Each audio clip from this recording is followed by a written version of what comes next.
I just launched a Facebook, Instagram campaign with a free ebook where they download it within Facebook. They don't have to, but I gather their information, ask their first name, last name, email address, and phone number. I launched it 2 weeks ago and we've already had 20 leads.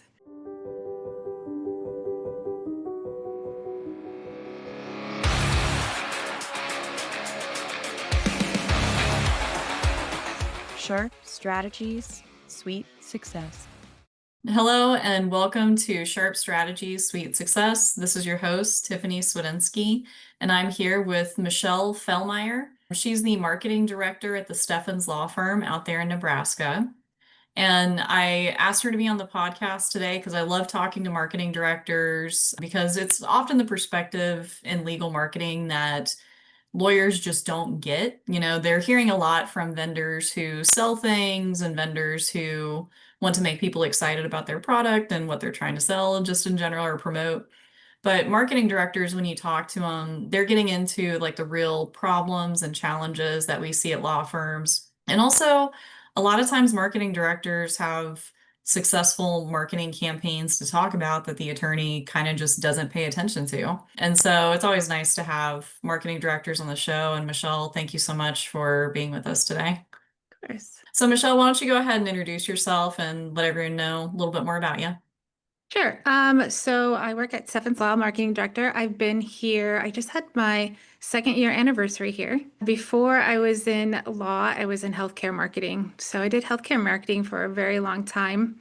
4 years at a healthcare recruiting travel healthcare providers. And then before that, I had owned my own business for 11 years, massage therapy. So I learned a lot of marketing as the digital age was growing. I was learning it. And I just fell in love with it and decided to follow that career. So I'm curious about the healthcare marketing. What were you doing in that? Same, well, no, not the same as I'm doing now. A lot of social media, marketing, reaching out to the nurses on that platform. And then a lot of merch marketing, giving them gifts throughout the year and just connecting with our audience that way. That's pretty cool. I'm sure nurses are a fun audience to go after, and it's always really nice when you have a specific job title because when it's one job title, there tends to be like only a few places where they cluster and talk to each other. So, Absolutely. yeah, it's nice Yeah, when and you I was can. doing that during the pandemic 2020, so that changed a lot. The healthcare, obviously they needed more traveling nurses during that time, so it actually exploded a lot during that time. So, what made you want to transition from doing the healthcare marketing into legal marketing? I love challenges, and I was doing healthcare marketing for so long. I wanted a change. And I was talking to my husband, and I'm like, if I wanted to market something, because when you're a marketer, you really have to enjoy what you market, really like and believe in something that you're marketing. And I told him about 6 months before I even applied at Steffens, I'm like, I'd really like to market law. And here I am. That's pretty neat. Yeah. I was thinking about my own journey getting into legal marketing, and it wasn't so specific. Like I knew I wanted to go into marketing, but attorney marketing I guess, never really occurred to me. So in your role, like what are you doing a lot for marketing for the firm? Like where are you focusing your attention? I guess better way to frame that question. Paid marketing, whether it's pay-per-click, Google Meta ads, LSAs. So a lot of our attention towards that. So we took the pay-per-click and brought it internal. So I run all the pay-per-click ads. We were with a vendor before. We do use vendors, but I think when it comes to like pay-per-click, some vendors sometimes put you on autopilot, and a lot of ad spend was being wasted. So I spend a lot of time in the paid ads. It's funny with paid ads because I have the experience of one law firm, a tale of two lawyers. One lawyer who doesn't really like he loves Google Ads, but doesn't pay that much attention to it. He doesn't necessarily know what our cost per click is or what specific searches we're showing up for. He just cares about total number of leads and CPA. Mhm. And, with Google Ads, like he even has, I don't know if he talked to somebody because it wasn't me who convinced him of this, But he's fine if like we get cases from Google Ads for like $3,000 a lead, right? Oh gosh. And then, another lawyer, you know, second lawyer, really spent a lot of time in Google Ads, like really, like, I wouldn't say spent a lot of time in it, but really is interested in it. And went into the account and found a few things that the vendors were doing wrong, and they were doing wrong. Mhm. And ultimately, like we terminated the relationship with that vendor because they were, like you said, had us on autopilot. To make matters even more interesting, it's the same vendor. It's the same company, same PPC company. So just two different reactions to their work, one very successful, one, very poor. And when I think back on it, and I'm sorry, I feel like I'm going on kind of long No, about it's this. okay. But when I think back on it, I really think it was a case of like, this one law firm was spending a lot of money. Um, they probably weren't the biggest spender that this agency had, but they were probably in, the top echelon of that, right? And then this other one, the spend was considerably less. And when you think about like how these vendors make their money with like 20 or percentage of how much you spend is what they take in fees. I think it is a case where like the people who aren't spending as much get put on autopilot and the people who are spending a lot just get a lot more focused attention. And and you're not really going to get like that kind of focused attention unless you're spending a lot of money, like a tremendous amount of money, or you have somebody in-house who's focusing on it. Yeah. Long way to get to my point today. So how much time are you spending in the paid ads? Like what percentage is it of your week? Or are you doing it daily, weekly? How are you managing it? Well, it depends on the performance. I just recently had to do a deep scrub of my our ads because they were not performing as well as they were. So I had to really go in there and figure out, then our negative keyword list, what is triggering, what is working, what is not.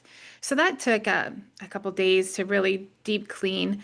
But other than that, probably about 2 to 3 times a week, I go in there and negative keyword phrase. I also do a manual pay-per-click. That's our biggest budget. So I'm really focusing on certain key phrases to get those higher value cases. And you said local service ads too. Yes.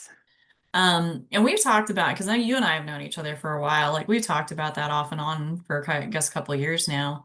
If I remember right, you've kind of been on a journey with local service ads, right? It's a love-hate relationship. Where'd you get started with that and how'd you get to where you are now? Actually, I got started with our vendor that we're using now that does our SEO and our website. That's part of their service. It's something that I wanted to learn. So through them, I learned a lot about the local service ads and they walked me through setting them up. So once I learned it, I just took it over. And then with all the changes that happen, I do sometimes go and ask the vendor, what is going on? Is this just our local service ad or is this happening with everyone? And most of the time it's happening with everyone when we're having an issue. I mean, that is kind of the case. Like, if there's an issue with Google Business of any kind, like recently, some businesses saw like their questions and answers had disappeared. And, it was brought to my attention. And, so often these things are like, it's probably a glitch affecting hundreds, if not thousands of businesses. All you can do is kind of wait and see for Google to resolve that. But it's so rare, like it's a glitch for one business. It's usually a glitch for many businesses. Yeah, I agree. Like with our reviews disappearing. How is your firm handling reviews right now? Like what are you guys at like working on reviews, or are you guys doing anything for that, or is it just kind of whenever the attorneys and staff can ask for them? No, I do the reviews. I have an automated system. Oh yeah, that's That, right. yeah, that I use. I use Lead Docket for, sending out the text messages, and we send out reviews not only to clients that we work with, but, our attorneys, anytime they do a free consultation over the phone, even if we don't sign them, we'll send a request, if we gave them advice, like, hey, did you find our advice helpful? If we send somebody a free ebook, we'll ask to give us a review of how the ebook helped them. So we're really pushing a lot of reviews, not just with clients that we sign. And it's an automated system that I had created that because people struggle with writing reviews. I struggle with writing reviews. When you have a bad experience, you have a lot to say. When you have a good experience, it's pretty generic. They were great. They settled my case with lots of money. They tend to be shorter than event that somebody might have. So I created a system that asks the clients a few questions, and then in their own words, will text back a review based on their words of how they answered the questions. And I found great success with using that because they see it and they can edit it. If they don't like it, they'll edit it and then, copy and paste it onto their Google review. I mean, making any process like smoother or easier for potential clients, people visiting your site, I feel like is just always an improvement. So many Mhm. people like set these things up, and I mean, like getting Google reviews, like they can get kind of complicated. It's like scan this QR code, click this button, fill this out, tell us about your experience with us. And one, unless somebody's like a local guide, nobody's like super interested in leaving reviews for businesses. If they're been gamified by Google and they worry about their local guide score or something, maybe, but most people just don't care that much. Mhm. And so like getting somebody to leave a review, making the process super smooth, making it kind of easy, for them to just push submit and say, here, that's good. I mean, I love that. I mean, I remember talking with you about that review system like last year or something like that. Yeah. I just thought it was ingenious. Thank you. It really helps with making the review longer that Google likes. And, each one's different. It is in their words. They answer their questions. They're very simple questions, but maybe something they didn't think about when creating a review. And they still have the option of just clicking on Google and creating their own review without going that process. So, People do forget like what they appreciate about a service, which is unfortunate. But I've been in that situation. That little extra prompting is just great. yeah. Um, so you guys are like, I get a lot of people asking me about ebooks, and usually people ask me like, do we still use them? Are they useful? Like, how are you guys using your ebooks? Actually, I just launched a Facebook, Instagram campaign with a free ebook where they download it within Facebook. They don't have to, but I gather their information, ask their first name, last name, email address, and phone number. I launched it 2 weeks ago and we've already had 20 leads. Oh, And that's really? yeah, Wow. probably the most successful Facebook campaign that I've launched for a law firm since I started here. So, and they're still coming in. I just kind of refreshed the ad a little bit. And, we've got maybe a couple actual leads that respond back to us, but when you're going for brand awareness, getting your book in their hand and maybe out of curiosity, they want to read it and they haven't been in an accident, but then they have it. And then they have, our book in their computer or in their phone that if they need it, then hopefully they'll call us. It's so funny, like, because I know how you're doing it. You're using lead ads to do it. Mhm. And those do, in my experience, perform much better than sending people to a landing page on a website. It's just easier. It all happens within Facebook. They don't have to leave. Your site doesn't have to load. They don't have to close your chat widget. And so like, but it's weird now that you mentioned it, I'm not really doing that as much as I could be. Like my ebook ads could be using the lead forms. And so, I mean, I think that's great. And I mean, for anyone listening, I mean, that's a fantastic way to plus up an ebook campaign, particularly if it's not getting any conversions, because I can't say enough good things about those lead forms. I just forget about them all the time. Yeah. Yeah. And after they fill out, there's a disclaimer that we could reach out to them, after they fill out for the ebook. And then we put them in lead docket and put them through a funnel to re-engage with them. So. Oh. So you run your ebook request through Lead Docket? I don't always do that.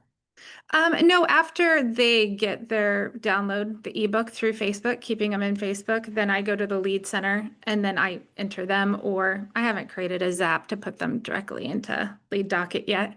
But and then put them in there. And one of the reasons I haven't done that yet is because a lot of our leads, even though I was focusing our ads in Nebraska, because we only practice in Nebraska, I got a lot of foreign you know, people downloading our book and submitting information. But this campaign that I just did, they are all in the phone numbers are all in our area codes. So it's, yeah, been very successful. So I just manually enter them right now and then put them in a follow-up, reaching out to them.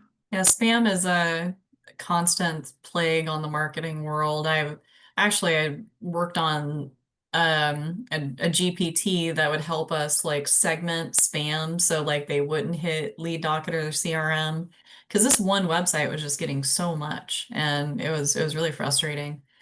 And I don't think people realize that like it's not all robots. It's like real people in Russia or India in a call center filling out forms, make spoofing phone calls and sending out scam GPT text messages now. I got the weirdest one the other day. I got a message and it said like, hey, like, just confirming our meeting is scheduled tomorrow. I do so many meetings, I like panicked. I was like, oh God. Like looked it up and I was like, I don't know this person. Like I don't have a meeting and probably somebody using ChatGPT to try to scam me. So Yeah, I did um, a campaign where we put them to Calendly, am I saying that right?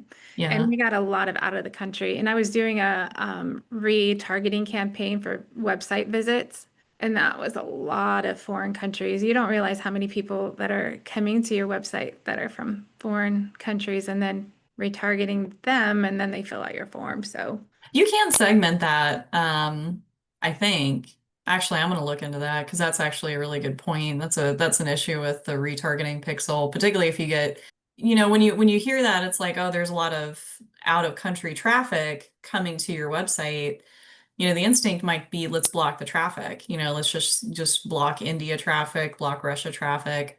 But unfortunately, that's not advised and maybe my information is wrong or dated, but like Google has IP addresses that crawl from India.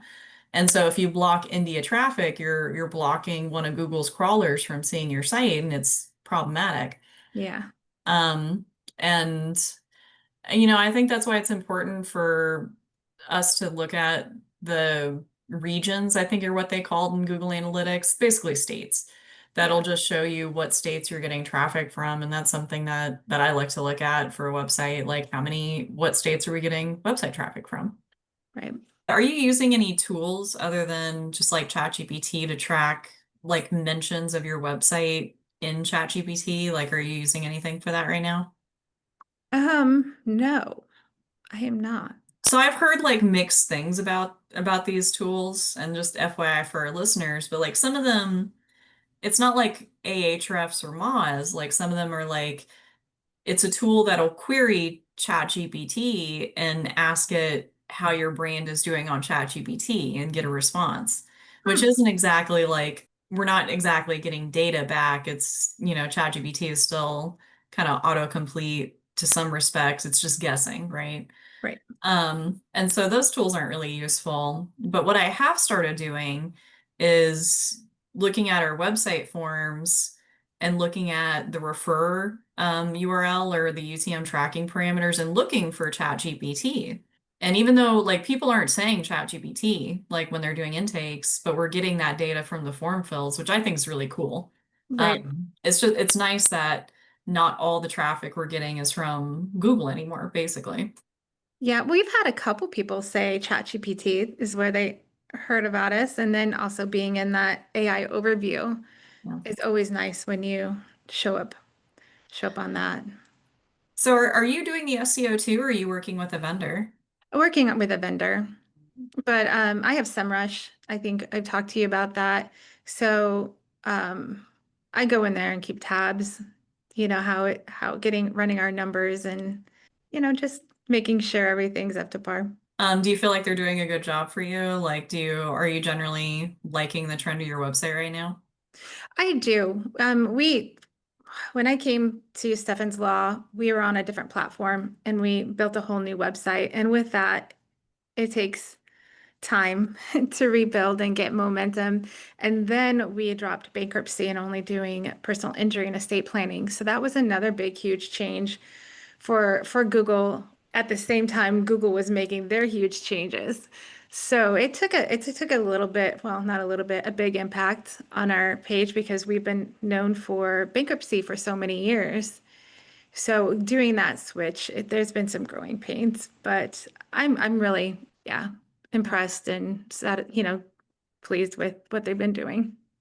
They're actually building us I say giving our website a facelift. So we're going to be launching a new website here soon. If I remember right, your guys' website didn't look bad or anything, but like what I've noticed with websites that get a facelift or redesign, if it's done well, like, and if it adds like to the professionalism, I guess, of the brand or the website, like if it adds to that appearance, like after the redesign, I see websites just like start taking off, or not necessarily the websites, but like the leads start coming in more from Yeah. the website and more from these things because people, I think people underestimate how much just presenting that professional website gets people to say like, oh, this is a good attorney, this is a good law firm. Um, and so like classically, I think ugly can sell, like it still works depending on what you're trying to sell, but also pretty websites are high converting. So I'm excited for I you agree. guys. Yeah. I agree. Yeah, I'm excited too. We should see the mock-up tomorrow. Was there anything that we didn't go over that you were wanting to go over or cover? Wait, Background. one of my videos, TikTok videos, made the local news here.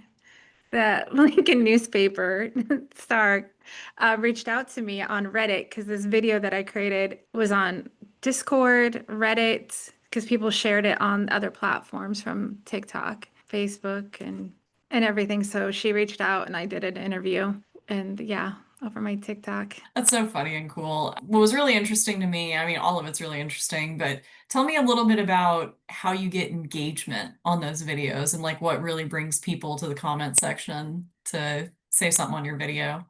What started it is I posted a dash cam video that I felt somebody was in the wrong.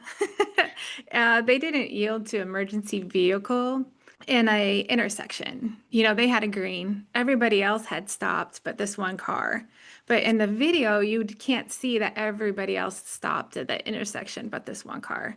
And he just goes right through it as the fire truck shows up, about to enter the intersection. And Nebraska law is you have to yield when a emergency vehicle is approaching an intersection. Found out that's not like that. That's not how it is in other states. I guess each state has their own kind of law. So that was the first video that went viral is because a lot of people disagreed with me. And so the first few comments, I kind of just like maybe poked the bear a little bit when people disagreed with me. And it just got it, more viral. So I think when people disagree, they have a lot more to say. And so that one went, so many views. And then my next couple videos, they did okay. So I changed it up a little bit and put commentary and made it more funny, instead of just pointing out this person, went, turn left on a no left, turn. There's like three signs saying don't turn left here in the construction, and they're turning left, holding up everybody in the traffic so nobody could go. So I made it funny. I kind of put some commentary on there, a different narrative voice than my own, and just had fun with it. And since then, they've been getting a lot of views and just commenting. When people start to comment, reply with any platform, engagement is huge, whether it's TikTok, Facebook, Instagram, just making sure you reply to all the comments. And after a while, when the comments get too many, like some of the videos have over 100 comments, and then people start engaging with themselves with the comments, so you don't really have to reply after so many. It just gets the momentum.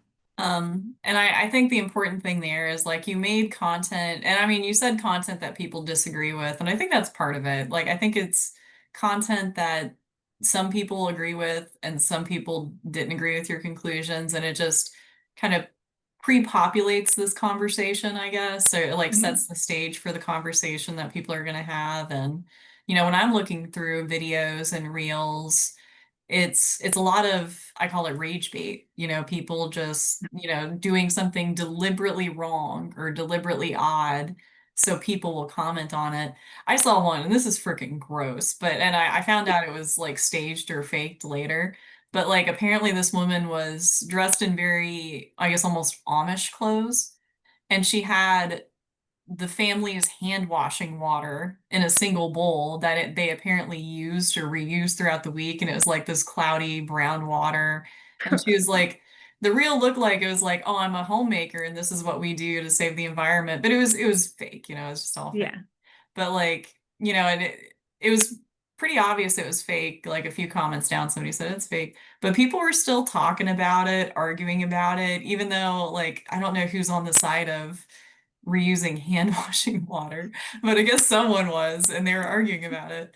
And, so when you're making content like that and what you've done is so brilliant, you've taken a simple idea, added commentary, focused on the stuff that people have conversations about.